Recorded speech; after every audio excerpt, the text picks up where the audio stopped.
Hello everyone, and welcome to another Nasty Analysis, a video series where I, the Nast Blast, take a look at an old or crusty video game and play through it, giving my own personal analysis of the piece of art, or in this case, piece of shart.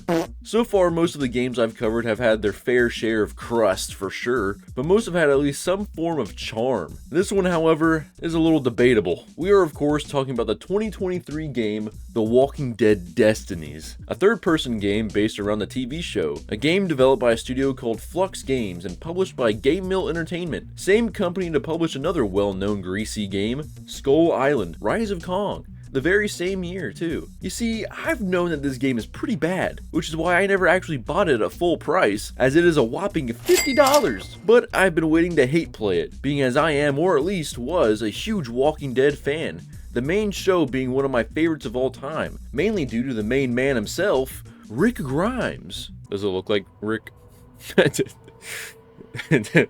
No. And the fact the main gimmick pushed by this game was the ability to make decisions and change the outcome of the television story made me at least curious to play it. So when the day finally came that I saw it on Steam on sale for $10, and me being in the mood for something extra crusty, I decided it was finally time. And yes, I got what I bargained for. I mean, you could tell just by watching any type of gameplay or cutscenes that this is just a heaping pile of horse shit. But I still wanted to experience the goofiness of it. I mean, that would make it at least enjoyable, right? Well, no, wrong, actually. This game is worse than I could have imagined. And there were only maybe a couple points where the extensive bugginess and cheapness made it enjoyable to at least make fun of. I'm just gonna go ahead and say right off the bat that this game wasn't even worth the hate play. And within an hour of playing, I already wanted to just pack it up and get a refund. But since I am such a fan of the Walking Dead TV show, I was curious on how different and wrong I can make the story compared to the canon of the show. This game has 5 chapters covering only the first 4 seasons of the 11-season show. And 4 seasons is actually being a little generous, considering that you only go about halfway through that 4th season.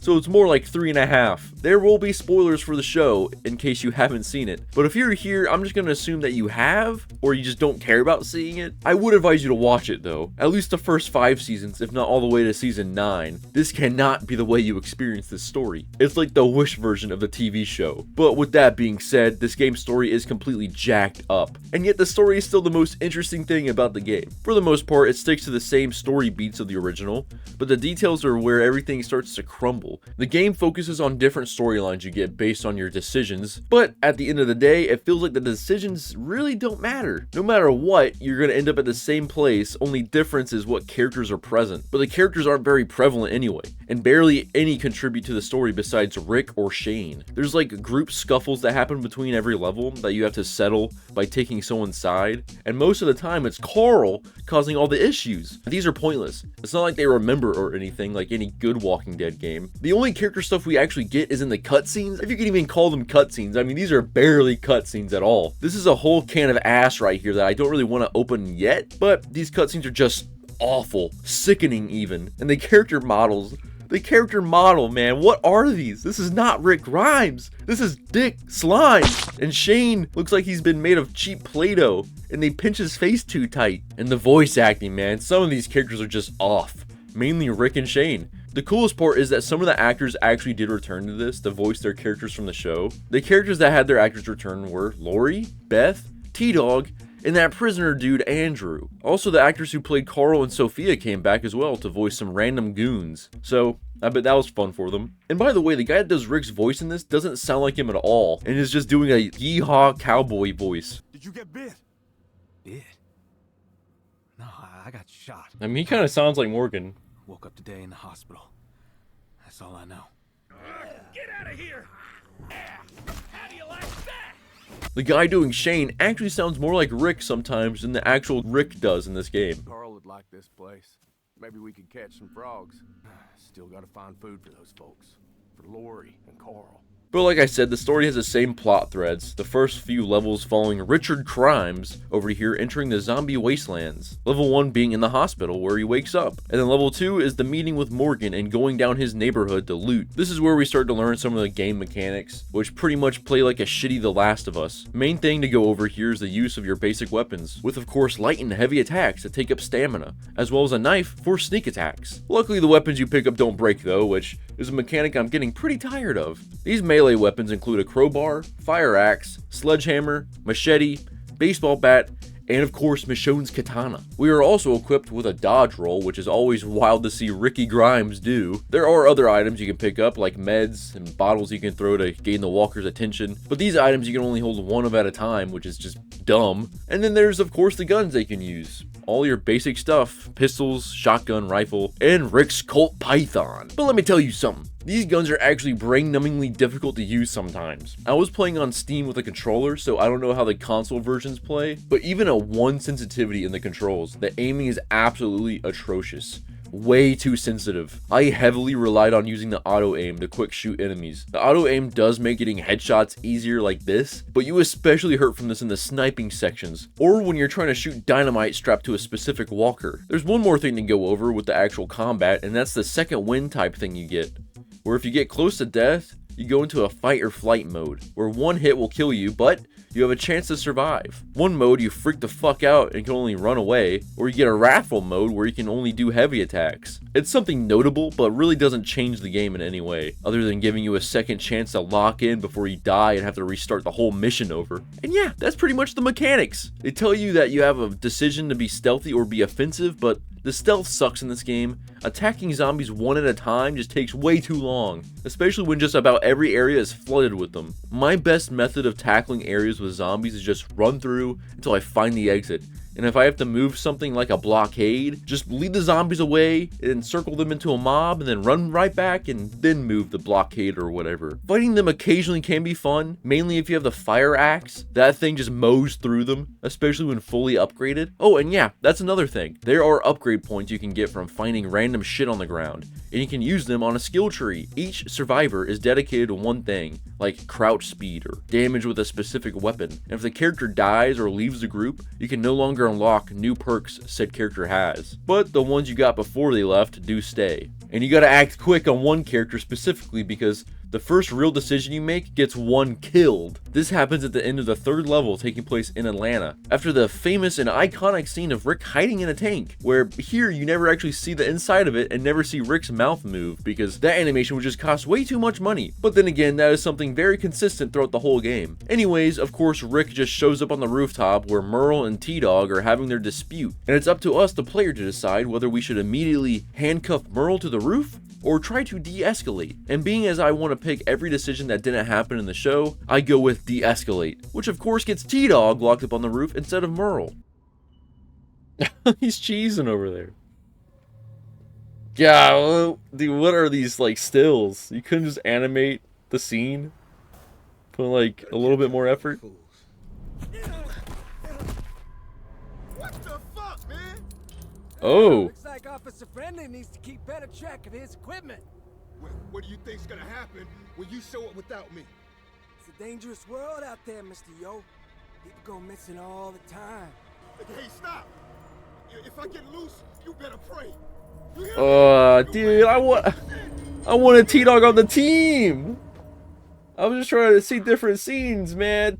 I mean, I get it. It's the different decision, but logically this makes no sense for many reasons. First of all, how did Rick just let Merle take his handcuffs off of him? And why does Rick and Glenn leave these two characters that were just about to kill each other alone, and they don't go back for T-Dog after immediately seeing that he's gone? And why is T-Dog and Merle on this roof together to begin with? The most racist man and the one black man of the group? Where are all the other characters that were in the group? You know, on the show, there were like at least 3 other people here. This scenario just makes absolutely no sense here. And that's how most of the game is. If for some reason you played this with no knowledge of the show, you would be completely lost. This whole scene sours me more because I actually really wanted to keep T-Dog. He was one of my favorite characters in the early seasons of the show, and one of my main reasons for wanting to even play this game to begin with. I saw that he was in it, and I was curious what his story would be like with more screen time. However, this was a blessing in disguise because Although I can't play as him, and he's kicked out of the group, he does, unbeknownst to me,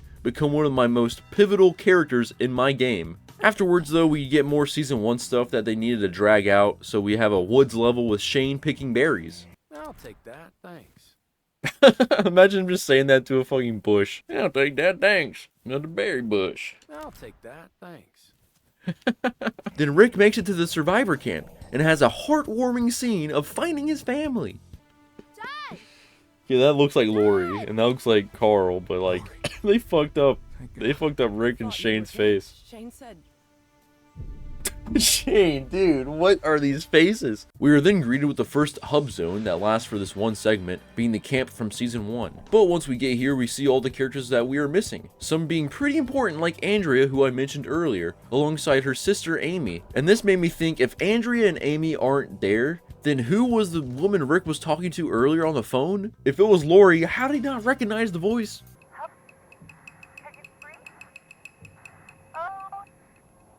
Hello? I read you. Where are you? Outside of Atlanta. Hello? Hurry! But immediately after we get to the camp, we get the level where it's being swarmed by walkers, which was super annoying because the main mission is to protect Lori from walkers. I'm coming, Lori. Lori, are you okay? Get to the RV. Get to the RV. Get to the RV. Ah. Get off of me! No! Oh my god. Lori, please. Get off! Help! Lori, run. Lori! Got a second wind. Oh my god, Lori, stop just standing there. Oh my god, where's the RV? Then we gotta protect Carl from walkers. Carl, what the fuck are you doing over there? Stay put. I'm coming. Carl, no! Why are they coming out of the RV? Do this anymore! Carl. You motherfucker. That's better. Run, Carl. This mission sucks. And then we gotta protect that RV from walkers. And man, this has got to be the dumbest AI I have ever seen. 2023, people. I've seen better AI from games on the original Xbox. This level concludes Chapter 1 and the events of Season 1, because we skip right on over the CDC thing, you know, something else kind of important. But now we are at the roadblock, where Sophia runs away and we gotta follow her. And the roadblock isn't the actual level, which is one of the few set pieces that actually makes sense to be a level. No, we just go back into the woods. Sophia's sitting over there just watching Rick crash out. Just lose his fucking mind. Got a second wind. Sophia, you have to do exactly as I say. Hide in there. Squeeze in tight. Notice how the mouth doesn't move at all and his finger is bent. Away from you. His finger is fucked up. Rick, your finger's broken, bro. Don't tell me you don't feel that. Of course, Sophia goes missing, and then Shane and Carl catch up to have that scene where Carl goes up to a deer, but makes no sense here, too, because Shane and Rick are having a loud-ass conversation. These people are spent. Only so many hours of daylight left. Still got a long way back. We can't stop yet. She could be nearby. How's that thing not running away from the sound of them arguing? Why is that deer just standing there? And then of course Carl gets shot, and then Rick immediately picks him up to go to Herschel's farm, leading to another scenario that makes absolutely no sense, because there is no Otis. Otis does not exist in this game. You know, the guy who shot Carl on accident and then told Rick and Shane about Herschel's farm and where to go? Nope, here it was some random ass hunter, I guess, that does not even show up. No character model. Then Rick and Shane just end up at the farm. Randomly, they find it. They just find it. Anyways, now we're on Herschel's farm, which is where we stay for most of this chapter. And the next big decision is which one of Herschel's daughters is going to go with Shane to show him the school to get medical equipment to do surgery on Carl, because Otis isn't here to go with him this time. Herschel, my man, why are you just letting one of your daughters go alone with this unhinged, muscular man you just met, and then letting them go into a zombie-infested school to save someone you've never met before? This is all kinds of wild. Anyways, I chose Beth because I knew she was probably going to die anyway, and she didn't do much in the show, so yeah, which in the end is kind of a shame, because both T-Dog and Beth who were underused in the show and had their original voice actors come back to do them just both get immediately like wiped out of the story as soon as I, get contact with them. Shane! Help! But anyways, we get to this level, the school level, and this is the first one to really annoy me and have me questioning myself for not getting a refund. I'm trying to perform my specialty tack. Oh no! Dude, are you fucking kidding? Do not tell me to start all that over. Oh no. Oh my god. Oh, and the zombies are back to where they were? Oh my god. Carol, shut the fuck up! Oh my god, dude. This is insane. This is bullshit and this game sucks. I thought I was supposed to block it, dude. It didn't... They were peeling in. You know what? Just kill me. Just kill me. This game actually sucks majorly. Like, I'm a huge Walking Dead fan, and the reason why I didn't buy it was because I knew it was bad, but I thought it was funny bad. But it's also just very actually bad. And I don't know if I'm gonna want to finish it, and I kind of want to get my money back, even though I only spent like $10. Oh my god, you mess up once and it's done, it's done. Fucking drag it, drag it, drag it, drag it, drag it. Drag it faster, you fucking dumbass. Oh my god, dude, Carol, stop these, dude. These are ass. These are ass. Fuck these guys. I'm just gonna shoot them. This sucks. This actually sucks.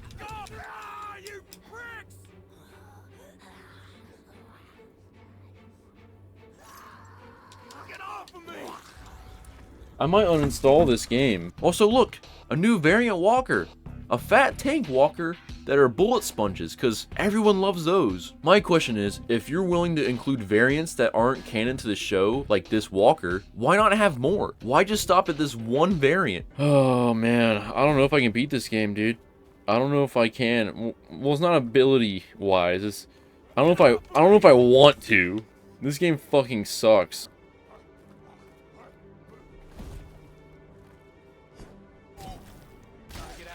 Finally got that fucker. Beth trips because she's dumb as fuck, and I have the decision to save her or grab the medicine she dropped to save Carl. And yeah, I let her die, which makes my version of Shane actually far less unhinged than show Shane. If she had just held onto the bag, I could have helped her too, but nope. Incompetent. Shane didn't actively kill this girl like he did Otis in the show, and there was no struggle where Otis ripped his hair out, so why did Shane shave his head in the next scene? Well, because simply it happened in the show, so of course Shane's gonna shave his head. The next level is the Shane flashback episode, where he's back in the hospital trying to save Rick, and this is where I got my first glimpse of the enemy human AI. Look at them. They don't know what to do. Oh my god. They're fucking aiming. He doesn't even look dead, dude. He just looks like he's on his knee. Like he's trying to crawl away. And look at his hands. Look at his hand. Bottom of the line, filler level. Now we have the barn level. And you may be asking yourself the same question I had. How do you make the barn a whole ass level? Well, you add a whole section where you play as Merle for the one and only time in the game, and go through a stupid simple puzzle to get a fire axe and bring it back to Shane to break down the barn doors. And even though the doors are open, as you can see, the walkers do not come out unless you also shoot the chain above it. Nice. Now we must fight waves of walkers, with the only help we get being from Daryl's dumb ass. Daryl's gonna fucking die. And the rest of the characters that would be helping are just chilling on the sidelines, watching as if it's a TV show, or just simply gone, not to be here. And then we finish on a maybe surprising boss fight. Is that Sophia? Sophia, put on some pounds! Then of course Rick comes up to kill zombie Sophia. This leads to Shane luring Rick out into the woods after a crash out that comes completely out of nowhere in the game. Everyone just looks off. Look at Shane's face! Oh my god. That's it. We either take care of this right now, or we just gotta go. Now hold on, Shane. You can't tell me you're okay with this. Get your weapons, y'all. Time to grow up. Enough risking our lives for a little girl who's gone. Nobody has any emotion on their face. If you all want to live, if you want to survive, you gotta fight for it. I'm talking about fight. Right here, right now. Just noticed, where the fuck is Andrea? And then we are welcome to the most important choice, and at the same time, unimportant choice. Do we choose Rick or Shane? Now, normally, I'm a Rick Grimes main, through and through, but I was curious about how things would change with Shane, so I ended up siding with the Maniac. Hence a boss fight with Slick Rhymes himself. And it's a two-phase fight too, having you walk around this boss arena, hide behind hay bales, and fire a shotgun into Rick's face like 20 times. What's that fucking karate shit you just tried to pull? Has to be this way. I'm just taking pills in the middle of it. This is the way to do it right here, just Always welcome. go around the fucking boxes. Okay, settle down. I've had to shoot Rick in the face with a shotgun at least 15 times. Such a weird boss fight. One more shot! Ah! Then it's a melee fight time with walkers joining in, with an overlay of Carl and Lori talking to Rick and Shane. What do we do? What is this? I'll take that. I love how he's still happy about finding shit. Get his ass. This is so cheesy, dude. Please don't go, Shane. Please. Carl, stop talking to me. I'm trying to kill your dad. And at the end, when we decide to slay Rick, he comes back as a zombie, just for Shane to turn around and shoot him in the head. Like he didn't already do that, like 20 times with the shotgun. In the show, Carl shot the loser walker, and it was major character development, but screw that, I guess. It's unimportant. Dale then almost gets bit for some reason, but Shane saves him. Nice. Thank God Dale's still around to do absolutely nothing for the rest of the game. And we're now in chapter 3, which is also the beginning of season 3. And we get this amazing dialogue. Dude, still. She can barely look at me. She blames me for Well, yeah, Get probably. over it. You did what you had to do. What? What do you mean he did what he had to do? We have finally made it to the prison, where the majority of the game takes place, and most levels just blend together for me from this point on. First, we have this hub zone of the outer walls, where we have a Carl tantrum yet again. The Carl again? Carl was just out here causing issues. You know, we'll see Sophia again in heaven someday. She's in a better place. Suddenly he snaps. No, she's not. Heaven's just another lie, and you believe it like you're an idiot. Carol looks in disbelief while Carl stands up and starts walking away. Wrong timeline. This actually happened in season 2. I guess I'll agree with Carol on this one because Carl's a little shithead right now. And they also do this a lot where they have lines or dialogue or arguments in the TV show that appear here, but they are used in different situations or forcibly included just to have the lines, you know? Like this scene where Shane is spouting a Rick line for no reason. Lori and the baby's all I care about. Anything that gets in the way, loses. He's even taking Rick's lines. Shane, be your own character, please. First level of this chapter is clearing the iconic prison, and we can play as Carol for the first and only time. I don't think Carol would be strong enough to carry this whole thing. And then we meet the prisoners, or just prisoner. There's only one of them, and not 5 like in the show. Andrew, the guy who in the show Rick kicks out because he actively tried to kill Rick, because, you know, Rick killed his butt buddy, who also tried to kill Rick. Well, it seems here there's only the one prisoner, and no butt buddy to be found, so I went with the opposite decision here. I let him join the group. I mean, there's no bad blood against us, so no reason to kick him out, right? I'm curious to see where the story takes this character, you know? We don't get to see much of him in the show. Maybe Andrew is just misunderstood.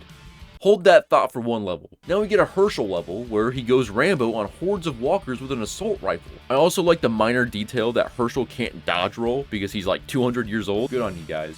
Good for implementing that. Herschel then trips, of course, and then Shane is there to watch yet another dumbass green family member get mauled to death and die simply for not tying their shoes. And the funny part is, Shane isn't even blamed for this one. Maggie, for some reason, has a schizophrenic episode and blames Merle. What? Maggie is beside herself with grief over the death of her father and blames Merle. You might as well have killed my father yourself, Maggie seethes. What are you talking about, little girl? Merle responds, genuinely confused. I am too. The biter's got your old man, not me. And where were you, Maggie screams? You didn't lift a finger to help him. Wait, didn't Herschel, wasn't he with Shane and he just got mauled by zombies? What the fuck is she mad at Merle for? What? I'm defending Merle, dude. Maggie's crazy.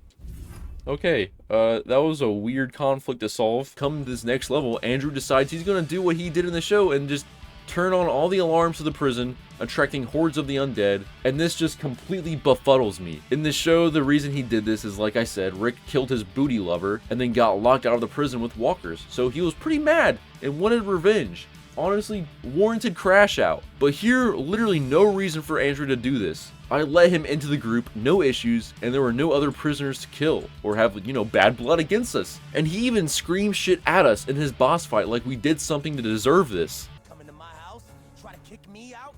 I don't think so. We didn't even try to kick you out, bro. Take this. I'm just gonna fucking maul him with the axe. Oh yeah, and he kills Carol too, off screen. Rip. But because of this, Daryl, Glenn, and Maggie all stay with Lori to help her give birth. And because of this, for some reason, she survives. Okay, I don't know what Daryl and Glenn know about childbirth to be very effective in this situation, but carry on, I guess. And where the hell is Carl in all of this? Whatever, man, this Andrew boss fight sucks. It starts with 3 phases of turning off flashing generators while he screams at you from the smoke, like he's a master supervillain. You ain't shit, you know that? What is your problem, Andrew? Fuck you! This man is irrational for no reason. Then we get the basic boss fight where we mow him down with an axe. This prison is mine! How many phases does he have? Now we get into the real slop of the game where there are just a bunch of levels taking place in warehouses and shit. At least we got some Daryl gameplay here, but man, his crossbow, oh my god. His crossbow is probably the worst weapon in the entire game. You typically get like 1, maybe 3 crossbow bolts to shoot, but even a headshot doesn't kill enemies, even zombies. And also there's a fatality system in this game, where if you kill a bunch of enemies, you build up a meter that allows you to pull off the fatality attack on an enemy, also regaining some of your health back in the process. But it's hard to get footage of it though because of the foul camera angles. This level also introduces Michonne, who has the most unique weapon, the katana, even though I still prefer the fire axe. But with the introduction of Michonne, we end chapter 3 and move on to chapter 4, starting with a really ass level where we have a Michonne flashback where she enters Woodbury, the home of the central villain of season 3 and 4 of the show, the Governor. And I kid you not, this entire level involves you following the slow ass NPC around as he shows you the streets of his own town. But there's nothing here, dude. It's just, he's zigzagging all over the place. It takes forever. It's just boring and a time waster and completely worthless. Then we get an even more ass level, involving you using stealth to get around and not be seen. The stealth levels are just horrible, man. It's ass. I think this is the only one, actually, now that I think about it, that you have to use stealth. But, oh my god, it sucks. This'll distract him. Hey, you're not allowed here. Oh my god. World ends and I'm still a damn security guard. Hey, you! This leads Michonne sneaking into the governor's room to get her sword back when she finds his zombified daughter chained up as well as the fish tanks with heads in them. And we are given another choice: kill the Walker daughter or just let her go. And since I'm just strictly making decisions based on what happens in the show and what doesn't, I let the daughter go because of course it didn't happen in the show. And the results may surprise you actually. The governor begins to be chill with Michonne, when out of nowhere, T-Dog, of all people, tackles the governor and then shoots the Walker girl. Michonne then attacks T-Dog for some reason and then helps the governor escape. She then slices T-Dog's eye, making him the new governor. This came out of complete left field for me, and it's completely stupid, but I kinda love it. This game kind of, out of nowhere, gave T-Dog the spotlight. I mean, even though this is my playthrough, there can only be realistically like 3 characters that can end up as the final boss of the game if they take the governor's place, you know? And that is the governor, Merle, and then T-Dog. And I'm glad for me it was T-Dog, and it makes every line he says better knowing it's Iron E. Singleton voicing him. Fuck is this shit, man? Do it, T-Dog! Hell yeah, dude. T-Dog is actually the savior of my story mode. This is the alternate reality where T-Dog rules the apocalypse. As a T-Dog fan, I love to see it, but from a logical point of view, this is just completely nonsensical. First of all, T-Dog was in the right here, attacking this psychopath with heads in jars, and Michonne actively saves him? T-Dog is probably way more reasonable than the actual governor. He's not crazy, he's just a dude. Him and Michonne probably could have worked some shit out, but nope. She had to go and cut his eye out and save the other governor. Then we get another level in Woodbury where we play as the governor. who is still referred to as the governor, other than like on the upgrades page where he's called Philip. But even though you spin the level escaping, T-Dog still captures you. And I get it, T-Dog has Merle's storyline here. Bottom of the line is I cannot see T-Dog being evil, but nonetheless he is, and he throws the governor and Daryl into the zombie coliseum, throwing us into the governor boss fight, which is a 3-phase fight. First is a pretty easy fist fight, but then it's revealed the governor's only using 50% of his power, Been going easy on you. Now I won't hold back.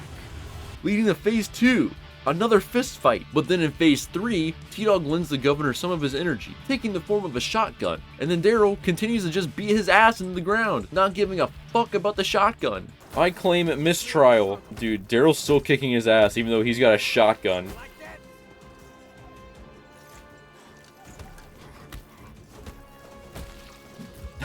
Beat his ass 3 times in a row. Oh my god. You know what? Fatality time! Oh, isn't that awesome when you can't barely see it? Then Shane comes in to save Daryl, and we get the final Woodbury section where we run around mag dumping on trucks and ending roughly 80% of the human population. This level ends chapter 4 and does a major skip in the story. Apparently Woodbury collapses and the remaining survivors join our main group like they did in the show. Problem is, they skipped a lot. Pretty much an entire half of a season. Oh, and T-Dog is on the run apparently, and is referred to as the former leader of Woodbury. I mean, he was leader for not even a night, dude. They never refer to T-Dog as T-Dog in this whole Woodbury arc. They don't call him the governor either, he's just there. Anyways, we're here in chapter 5, and the final chapter of the show, where we skip to the flu arc at the beginning of season 4. And it's all pretty much filler here. All the characters involved with it in the show are dead or not here, except Glenn, who doesn't even get sick here. Instead, it's Daryl who gets the flu. And the whole point of this plot line in the game is just to have an excuse for a level with the goal to get medicine to bring it back, you know, for the sickness, leading to members of the group getting kidnapped by T-Dog. For me, he gets Michonne and Glenn. And how does the arc of Daryl getting sick end? Well, they don't mention it again. And he's just fine. He just heals up to be healthy as hell. We also get a glitched level where Shane goes to where Morgan is to get guns for a war that hasn't even started happening yet. He doesn't even know about it, and he doesn't know that T-Dog is out to get them. Also, pretty awkward having Shane meet up with Morgan and not Rick. And Shane just knows it's Morgan even though he's never met the man. This level is just filler, along with at least half the levels in these last few chapters. Also, somehow, for literally no reason, the governor is just part of our group now. Even though Daryl beat him to death. Even though he's a psychotic motherfucker. He's just here chilling in the hub area. He's part of the team. I don't know why. I thought Daryl beat the shit out of you. This makes no sense. His name is still the governor too. But we finally get to the final level of the game, and we can see my lineup of characters that made it through the whole story. We got Shane as the leader, Carl, who is now a 35-year-old man, Lori, who survived somehow, Merle and Daryl, along with Maggie and Dale. I keep forgetting Dale is here. Literally didn't do anything the entire game. Never even played as him. I like Dale too, but putting him in this game over Andrea is kind of wild. I mean, she had way more plot prevalence than he did. But this leads to the iconic scene from the show where Rick and the governor have a conversation about forgiveness and change. But, I mean, instead of that, we get this wonderful dialogue with Shane and T-Dog. Two characters that never even exchanged like one line of dialogue. I'll tell you what, you turn your sorry ass around and go back to that rooftop in Atlanta where we left you, and I'll pretend this never happened. I have a tank, and I'm letting you walk away from here. More than you did for me. I'll even let you keep both hands. You don't want me to start shooting. You think I'm scared of you, man? You're just some punk-ass, one-handed wannabe king. You say you got a tank? I'll burn this goddamn place to the ground myself before I let you set 1 foot on it. And then we get our final decision. Whose head does T-Dog cut off? And since I could not stand to see my homie Glenn get slimed yet again, I chose Michonne. I mean, I think it makes sense. She's the only one he really has beef with. I mean, she did stab his eye out. Plus, it's her sword, so, you know, poetic and stuff. Even though this will not have an impact on Shane at all, because he's only known Michonne for, like, a week, maybe.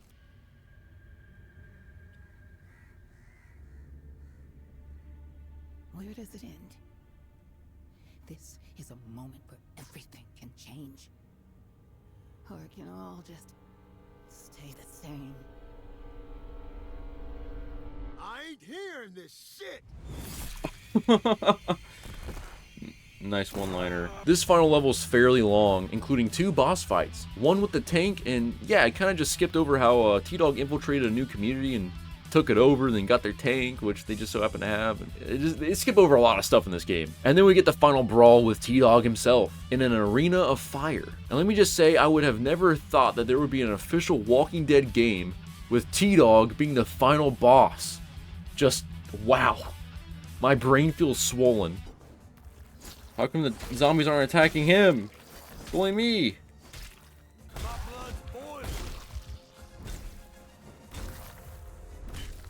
Oh, the hammer does the most damage. Oh, whoa, he stabbed me. Touch me! It is over! I win! Why do you say it like that? Oh my god, pick that up, pick that up. T-Dog, time to smash your balls with this fucking hammer.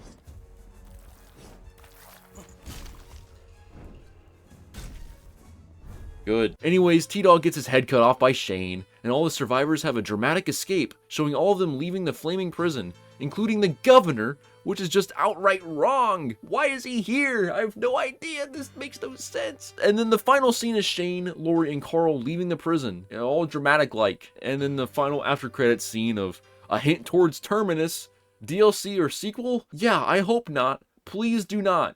Don't do that. But yeah, I mean, that's The Walking Dead Destinies, folks. A horrible adaptation of a pretty good TV show. A game that seems like it should have came out on the Xbox 360 in 2011, and still would have been mediocre back then. Most of the decisions I made really didn't change much other than like choosing who dies, but who really cares? I mean, nobody did anything. Even the biggest decision being choosing Rick or Shane didn't mean jack shit.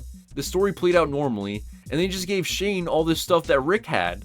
His beard, his jacket, his wife and kid, even his lines. The voice actor even sounded more like Rick. Only thing that matters is Lori and Carl now. Gotta keep them safe, no matter what. And you got Carl over here, who didn't do shit this entire game but complain. And then all the other characters that were playable, I played as maybe once, maybe besides Glenn and Daryl, and then of course Shane and Rick. And then there were so many glitches. Like one time I died in a level, came back and couldn't do the objective anymore. Why is there an invisible wall right here? I can't get the ammo. Did the game glitch the checkpoint? It's telling me to go and leave the basement, but he's acting like I'm supposed to be here, and I can't even get in this room. But I could just skip the whole level by running to the end without doing anything. The storylines made no sense, and the cutscenes are just the worst cutscenes I've ever seen in any game ever. With long, awkward pauses and still frames of horrendous character models. Yeah, this game is just complete and utter booty cheeks, and I do not say that lightly. Do not ever buy this game, even if it's on sale for $1. I wish I could get my money back, honestly, but at least I got enjoyment out of the tomfoolery, which was T-Dog in this game. It was just wild to see him be like a major bad guy. Like, he's actually the focal point of this game, in a way, and the most interesting part by far. But I think that'll just about do it for this one, boys. If you want to see my edited playthrough, go check it out at the second channel at the Nast Cast. And stay tuned for whatever crusty game I may analyze next. I hope you guys have a nasty night, and I'll see you next time. Peace out. Better stay low. There are too many here. I know what you're saying, Rick. I roll when I'm crouched. Stay hidden even when I need to move quick. I am certain I can just run past all these guys. Yeah, that was easy.